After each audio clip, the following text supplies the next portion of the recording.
Hi, Electric Oorthigal நண்பர்களே வணக்கம். நான் மணிகண்டன். நம்மளுடைய எலக்ட்ரிக் ஊர்திகள் சேனல்ல எலக்ட்ரிக் வாகனங்கள் குறித்து டெய்லி ஒரு வீடியோ அப்டேட் நியூஸ் வந்து பார்ப்போம். உங்களுக்கு எலக்ட்ரிக் வாகனங்கள் குறித்து தெரிஞ்சுக்கணும் அப்படினா நம்மளுடைய எலக்ட்ரிக் ஊர்திகள் சேனலை நீங்கள் சப்ஸ்கிரைப் செய்து கொள்ளலாம். இந்த வீடியோல எதை பத்தி பார்க்க போறோம் அப்படினா நம்மளுடைய வியூவர்ஸ் ஒருத்தர் ஒரு கேள்வி ஒன்னு கேட்டிருந்தாரு. பேசிக் क्वेश्चन தான் அது एक्चुअली.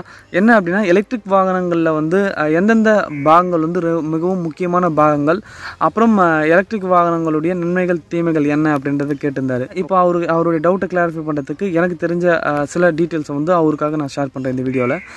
முதல்ல வந்துட்டு எலக்ட்ரிக் வாகனங்கள்ல என்னென்ன முக்கியமான பாகங்கள் அப்படி பார்த்தனா எனக்கு தெரிஞ்சு மொத்தம் 3 முக்கியமான பாகங்கள் இருக்கு. ஒன்னு வந்துட்டு பேட்டரி, ரெண்டாவது வந்து பாத்தீங்கன்னா கண்ட்ரோலர், மூணாவது வந்துட்டு மோட்டார். ஓகே, ஸோ இந்த பேட்டரி இது மூணு மட்டும் இல்லாமல் பிஎம்எஸ்ன்னு அழைக்கப்படுற பேட்டரி மேனேஜ்மெண்ட் சிஸ்டம் இருக்குது. அது வந்து பேட்டரி கூட தான் வரும். ஓகே, ஆல்மோஸ்ட் 3 பாகங்கள் தான் ரொம்பவே வந்து முக்கியமான பாகங்களாக கருதப்படுது. Battery, controller and motor. Okay, so முதல்ல இந்த பேட்டரினா என்ன அப்படின்னு பார்த்தீங்கன்னா வச்சுக்கோங்க. பேட்டரின்றது வந்துட்டு இந்த எலக்ட்ரிக் வாகனங்கள் வந்து இயங்குறதுக்கு தேவையான ஆற்றலை வந்து கொடுக்கக்கூடியது. அதாவது எலக்ட்ரிக் கரண்ட்டை வந்து பேட்டரியில் ஸ்டோர் பண்ணி வச்சுட்டு இந்த கரண்ட்டை வந்து மோட்டாருக்கு வந்து சப்ளை பண்ணுறது தான் பேட்டரியோட ஃபங்க்ஷன். ஈஸியாக சொல்லணும் அப்படின்னா இப்போ பெட்ரோல் வண்டியில் வந்துட்டு எப்படி பெட்ரோல் வந்து ரொம்பவே முக்கியமாக கருதப்படுது வண்டி ஓட்டுறதுக்கு, அதே மாதிரி எலக்ட்ரிக் வண்டியில் வந்து பார்த்திங்கன்னா பேட்டரி வந்து ஒரு முக்கியமான ரோலில் வந்து ப்ளே பண்ணுது. ஓகே, ஸோ இப்போ வர எல்லா வண்டிகளுமே வந்து பார்த்திங்கன்னா 2 பேட்டரிங்க வந்து பயன்படுத்துகிறாங்க. என்னென்னா லித்தியம் அயன் பேட்டரி அப்புறம் லித்தியம் பெரோபாஸ்பேட் பேட்டரி பயன்படுத்துகிறாங்க. அது இந்த 2 பேட்டரி தான் வந்து ரொம்பவே நல்ல பேட்டரி சொல்லப்போனால். இது மட்டும் இல்லாமல் லெட் ஆசிட் பேட்டரியும் சில வண்டிகளில் வந்து வருது. அது வந்து ரொம்பவே விலை குறைவான வண்டிகளில் வந்து வருது. ஓகே, நிறைய பேர் வந்து அதிகமாக செலவு பண்ணி வண்டி வாங்க முடியாது அப்படின்றதுக்காக அதுக்கு வந்து லெட் ஆசிட் பேட்டரியை வந்து ஒரு ஆப்ஷனை வந்து கொடுக்குறாங்க. ஆனால் லித்தியம் அயன் பேட்டரி நிறைய நாள் வந்து உழைக்கக்கூடியது. ஓகே, அது மட்டும் இல்லாமல் சார்ஜ் சீக்கிரமாக ஏறும், அதிக ரேஞ்சு கொடுக்கக்கூடியது. அதுவே லெட் ஆசிட் பேட்டரி வந்து அந்த மாதிரி கிடையாது. அது வந்து வாய்நாள் ரொம்ப கம்மி, ரொம்ப நேரம் ஆகும் சார்ஜ் பண்ணுறதுக்கு, ரேஞ்சு வந்து கம்மியாக தான் கொடுக்கும். ஓகே, ரெண்டாவதாக இருக்கிற பாகம் என்ன அப்படின்னா, ரெண்டாவதாக இருக்கிற முக்கியமான பகுதி என்ன அப்படின்னா மோட்டார். எப்படி நம்ம வந்து பெட்ரோல் வண்டிக்கு இன்ஜின் வந்து முக்கியமோ அதே மாதிரி எலக்ட்ரிக் வாகனங்களுக்கு வந்துட்டு மோட்டார் வந்து மிகவும் முக்கியமான ஒரு பகுதி. மின்சார சக்தியை வந்து இயக்க சக்தியாக வந்து மாற்றி கொடுக்கறது தான் மோட்டாருடைய வேலை. அதாவது எலக்ட்ரிக்கல் எனர்ஜியை மெக்கானிக்கல் எனர்ஜியாக வந்து கன்வெர்ட் பண்ணுறது தான் இந்த மோட்டாருடைய வேலை. ஓகே, ஸோ நிறைய வண்டிங்களில் வந்து 2 மோட்டாரை வந்து பயன்படுத்துவாங்க. என்னென்ன மோட்டார் அப்படின்னா ஹப் மோட்டார், இன்னொன்று வந்து மிட் டிரைவ் மோட்டார். இந்த 2 மோட்டாரை தான் வந்து எல்லா எலக்ட்ரிக் வாகனங்கள்லையுமே பயன்படுத்துவாங்க. இது ரெண்டுத்துக்கு என்ன வித்தியாசம் அப்படி பார்த்தீங்க அப்படின்னா இந்த மோட்டார் வந்து எங்கே பொருத்தியிருக்காங்க அப்படின்றது தான் இதனுடைய வித்தியாசமே. அதாவது ஹப் மோட்டார் அப்படின்றது எலக்ட்ரிக் வண்டியில் இருக்கிற சக்கரத்தில் நடுவில் வந்து இருக்கிறது ஹப் மோட்டார். இந்த ஹப் மோட்டார் வந்து வண்டியில் அந்த சக்கரத்தில் நடுவில் இருக்கிறது hub motor. Mid drive motor அப்படின்றது 2 சக்கரத்துக்கு நடுவில் வந்து கொடுத்துருப்பாங்க மோட்டார். அந்த மோட்டார்லேருந்து பெல்ட்டோ இல்லது செயின் மூலமாக வந்துட்டு சக்கரத்தை வந்து கனெக்ட் பண்ணியிருப்பாங்க. ஓகே, ஸோ இந்த 2 மோட்டாருக்கும் என்ன வித்தியாசன்றது சொல்லிட்டேன். இது ரெண்டுத்தில் எந்த மோட்டார் வந்து ரொம்ப பெஸ்ட் அப்படின்னு பார்த்தீங்க அப்படின்னா இந்த மிட் டிரைவ் மோட்டார்ன்றது ரொம்பவே பெஸ்ட்டுன்னு எனக்கு தெரிஞ்ச வரைக்கும் நான் சொல்கிறேன். ஏன்னா மிட் டிரைவ் மோட்டாரில் வந்து அதிகப்படியான டார்க் வந்து ப்ரொடியூஸ் பண்ண முடியும். ஓகே, அது மட்டும் இல்லாமல் இந்த செயின் டிரைவ் மூலமாக இன்னும் எக்ஸ்ட்ராவாக வந்து இதனுடைய திறன் வந்து இன்க்ரீஸ் பண்ண முடியும், இதனுடைய வேகம் வந்து இன்க்ரீஸ் பண்ண முடியும். அது மிட் டிரைவ் அது ஹப் மோட்டாரில் வந்து அந்த மாதிரி பண்ண முடியாது. ரெண்டாவது ஒரு பாயிண்ட் என்ன அப்படின்னா இந்த மிட் டிரைவ் மோட்டார் வந்துட்டு 2 சக்கரத்துக்கும் நடுவில் இருக்கிறதால இந்த வண்டிக்கு வந்து சென்டர் ஆஃப் கிராவிட்டின்னு சொல்லுவாங்க, புவியீர்ப்பு மையம். அது வந்து 2த்துக்கும் சமமாக இருக்கும். அதனால் வண்டி வந்து பேலன்சிங்காக இருக்கும். ஓகே, அதுவே ஹப் மோட்டார் வந்து பார்த்தீங்கன்னா பின்புறம் இருக்கிற சக்கரத்துலேயோ அல்லது முன்புறம் இருக்கிற சக்கரத்துலேயோ வந்து போடுவாங்க. நிறைய வண்டிகள் வந்து பின்புறம் தான் பொருத்துவாங்க. அப்படின்னும்போது வண்டியில் வந்து பின்புறம் தான் அதிகப்படியான வெயிட் வந்து இருக்கும். அதனால் சென்டர் ஆஃப் கிராவிட்டி வந்து இதுக்கு வந்து அலைனாக இருக்காது. அது ஒரு டிராபேக்னு சொல்லலாம். ஓகே, அடுத்ததான் மூன்றாவது இருக்கிற முக்கியமான பகுதி என்ன அப்படின்னு பார்த்தா கண்ட்ரோலர். ஓகே, கண்ட்ரோலர் அப்படின்றது என்ன அப்படின்னா கண்ட்ரோலோட வேலை வந்துட்டு இப்போ பேட்டரியிலேருந்து மோட்டாருக்கு எப்போவுமே வந்து கரண்ட்டு போயிட்டே இருக்கணும், பவர் வந்து போயிட்டே இருக்கணும்னு அவசியம் கிடையாது. எப்போ தேவைப்படுமோ எப்போ வேண்டுமோ அப்போ மட்டும் டிஸ்ட்ரிபியூட் பண்ணுறது தான் இந்த கண்ட்ரோலருடைய வேலை. இந்த கண்ட்ரோலர் என்ன பண்ணுது அப்படின்னா நம்ம என்ன வேகத்தில் போயிட்டுருக்கோம் அப்படின்றத கணக்கு பண்ணி அதுக்கேற்ற மாதிரி பவர் வந்து மோட்டாருக்கு கொடுத்துட்டே வரும். இந்த கண்ட்ரோலர் மூலமாக தான் இப்போது டிஃப்ரெண்ட் டிரைவிங் மோட்ஸ்னு சொல்கிறாங்களே, உதாரணத்துக்கு எக்கனாமி மோடு சொல்லுவோம், ஸ்போர்ட்ஸ் மோடு சொல்லுவோம், நார்மல் மோடு, ரெகுலர் மோடுன்னு சொல்லுவோம் இல்லையா. இந்த டிஃப்ரெண்ட் மோடை வந்து இந்த கண்ட்ரோலர் மூலமாக தான் நமக்கு வந்து கிடைக்குது. அடுத்ததான் இந்த எலக்ட்ரிக் வாகனங்களுடைய நன்மைகள் என்ன, தீமைகள் என்ன அப்படின்னு பார்க்கலாம். முதல்ல நன்மைகள் என்ன அப்படின்றத பார்த்துடலாம். முதல்ல நன்மைகள் வந்து பார்த்திங்கன்னா காற்று மாசுபடுதல் வந்து குறைவு இல்லை, சுத்தமாக ஜீரோ. ஓகே, காற்று மாசுபடுதல் கிடையாது. எப்படின்னா இப்போ எலக்ட்ரிக் வாகனங்களில் வந்து நம்ம மோட்டார் மூலமாக தான் இயக்கப்படுது எலக்ட்ரிக் வாகனங்கள்.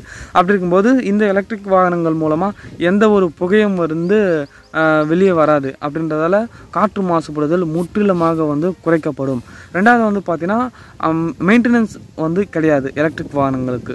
மெயின்டெனன்ஸ் ஏன் கிடையாது அப்படின்னா எலக்ட்ரிக் வாகனங்களில் நிறைய மூவிங் ஸ்பாட்ஸ் வந்து கிடையாது கம்பேர் டு பெட்ரோல் வண்டிங்களை கம்பேர் பண்ணும்போது. பெட்ரோல் வண்டிங்களில் வந்துட்டு நிறைய மூவிங் பார்ட்ஸ் இருக்கும். அதனால் அப்பப்போ வந்து அதை வந்து நம்ம என்ன பண்ணணும், மெயின்டெனன்ஸ் வந்து பண்ணணும். உதாரணத்துக்கு சர்வீஸ் பண்ணுறதாகட்டும், இல்லை டைட் பண்ணணும், ஆயில் போடணும், இன்ஜின் ஆயில் போடணும், அந்த மாதிரி வேலைலாம் வந்து எலக்ட்ரிக் வாகனங்களுக்கு கிடையாது. அதனால் மெயின்டெனன்ஸ் செலவு வந்துட்டு ரொம்ப குறைவு, மெயின்டெனன்ஸும் பண்ண வேண்டியது கிடையாது. மூன்றாவது வந்து பார்த்தீங்கன்னா ஒலி மாசுபடுதல் கிடையாது. ஒலின்றது வந்து நான் என்ன சொல்கிறேன்னா நாய்ஸ், ஓகே, சவுண்டு. ஏன்னா எலக்ட்ரிக் வாகனங்களில் வந்து இன்ஜின் பொறுத்தல மோட்டார் தான் இருக்குன்றதால மோட்டாரில் வந்துட்டு எந்த ஒரு சத்தமும் வந்து வெளிவராது. ஓகே, இன்ஜினாக இருந்தது அப்படின்னா நிறையா சவுண்டு வரும். அதனால் ஒலி வந்து மாசுபடுதல் இருக்கும். ஸோ எலக்ட்ரிக் வாகனங்களில் அந்த ஒலி மாசுபடுதல் சுத்தமாக வந்து குறைக்கப்படும். அடுத்து வந்து பார்த்திங்கன்னா சிக்கனமான செலவு. எப்படி பார்த்தீங்கன்னா இந்த எலக்ட்ரிக் வாகனங்களில் வந்துட்டு ரெண்டு காஸ்ட் ஃபேக்டர் வந்து இருக்குது. என்ன ஒன்று வந்துட்டு இந்த ஆப்ரேட்டிங் காஸ்ட்டுன்னு சொல்லுவாங்க. என்ன ஆப்ரேட்டிங் காஸ்ட்னா எவ்வளோ வந்து சார்ஜ் ஏற்றுவோம் வண்டிக்கு அப்படின்றது தான் அந்த ஆப்ரேட்டிங் காஸ்ட்டு. இந்த சார்ஜ் வந்துட்டு ரொம்பவே கம்மியாக தான் தேவைப்படும் ஒரு முறையும் சார்ஜ் பண்ணுறதுக்கு. உதாரணத்துக்கு 1 யூனிட், 2 யூனிட், 1.5 யூனிட் அந்த மாதிரி தான் தேவைப்படும். அதனால் அந்த ஆப்ரேட்டிங் காஸ்ட் வந்து ரொம்ப கம்மி. ரெண்டாவது வந்து மெயின்டெனன்ஸ் காஸ்ட்டும் கிடையாது. ஸோ இந்த ரெண்டு காரணங்களால் ரொம்ப சிக்கனமாக வந்து செலவு பண்ண முடியும். அடுத்தது வந்து பார்த்திங்கன்னா ரொம்பவே முக்கியமான ஒரு விஷயம் என்ன அப்படின்னா அது வந்துட்டு கவர்மெண்ட்டோடைய இன்சென்டிவ்ஸ். கவர்மெண்ட் வந்துட்டு நமக்கு மானியம் கொடுக்குது. எலக்ட்ரிக் வாகனங்களில் வந்து வாங்கிறதுக்கு மானியம் வந்து கொடுக்குது. இந்த மானியத்தின் மூலமாக வந்து நம்மளால் எலக்ட்ரிக் வாகனங்களில் ஒரு குறைந்த விலைக்கு வந்து வாங்க முடியும். ஓகே, எதுக்கு கவர்மெண்ட் பண்ணுது அப்படின்னா எலக்ட்ரிக் வாகனங்களை ஊக்குவிக்கிறதுக்காக. அது மட்டும் இல்லாமல் எலக்ட்ரிக் வாகனங்களை வாங்குகிற கஸ்டமரை வந்து ஊக்குவிக்கிறதுக்காக வந்து இந்த மானியம் தராங்க. இந்த மானியம் வந்துட்டு ஃபேம் 2 அப்படின்ற ஒரு திட்டத்தின் மூலமாக நமக்கு வந்து கொடுக்குறாங்க. அந்த அமௌண்ட்டை வந்து நம்ம டிஸ்கவுண்ட் பண்ணிவிட்டு பேலன்ஸ் இருக்கிற அமௌண்ட் மட்டும் நம்ம பே பண்ணி வண்டியை வந்து வாங்கிக்கலாம். ஓகே, இந்த ஃபேம் 2 திட்டத்தின் மூலமாக எவ்வளோ அமௌண்ட் மானியம் வந்து கிடைக்குது அப்படின்றது தெரிஞ்சுக்கணும் அப்படின்னா நம்மளுடைய வீடியோ பிளேலிஸ்ட்டில் வந்து ஒரு வீடியோ போட்டிருப்பேன், அதை பாருங்கள். அதில் வந்து எல்லா வண்டிங்களுடைய எல்லா மாடலுக்கும் எவ்வளோ மானியம் வந்து தராங்க அப்படின்றத ரொம்ப விரிவாக வந்து நான் சொல்லியிருப்பேன். ஓகே, அடுத்ததான் எலக்ட்ரிக் வாகனங்களுடைய தீமைகள் பற்றி பார்க்கலாம்.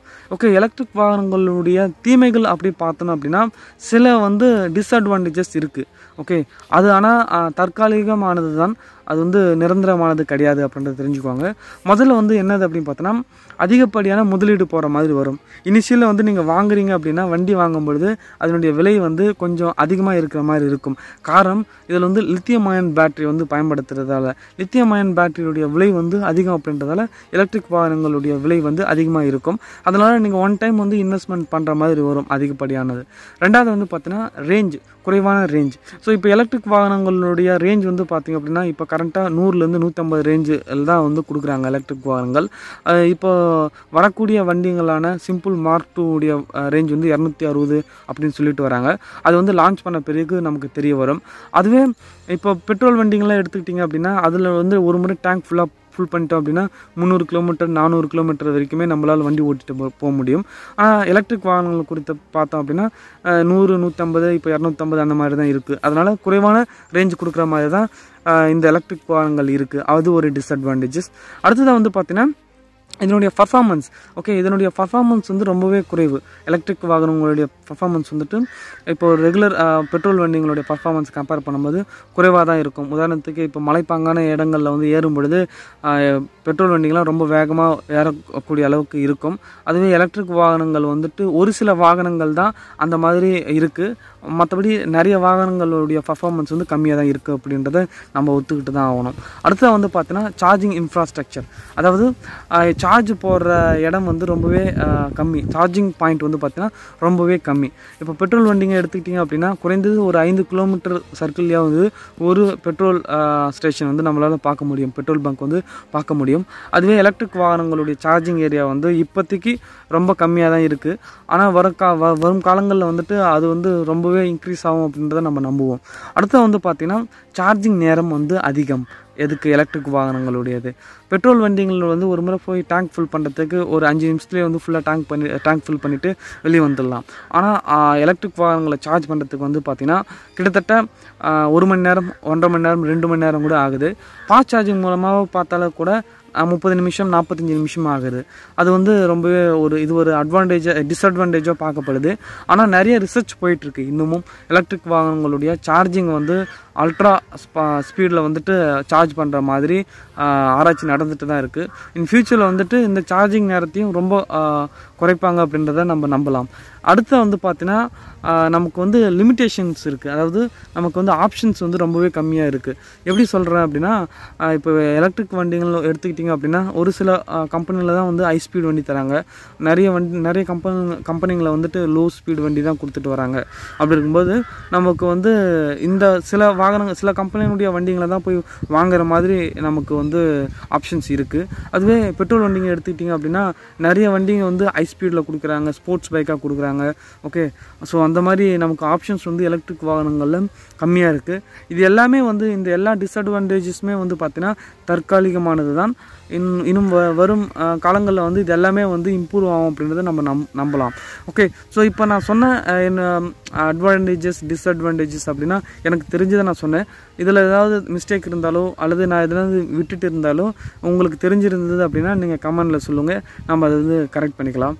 ஓகே, ஸோ நீங்கள் இந்த வீடியோ பற்றி என்ன நினைக்கிறீங்க அப்படின்றது கமெண்டில் லீவ் பண்ணுங்கள். இந்த மாதிரி எலக்ட்ரிக் வாகனங்கள் குறித்து தெரிஞ்சுக்கணும் அப்படின்னா நம்மளுடைய எலக்ட்ரிக் ஊர்திகள் சேனலை நீங்கள் சப்ஸ்கிரைப் செய்து கொள்ளுங்கள். மறுபடியும் அடுத்த ஒரு வீடியோவில் பார்க்கலாம். நன்றி.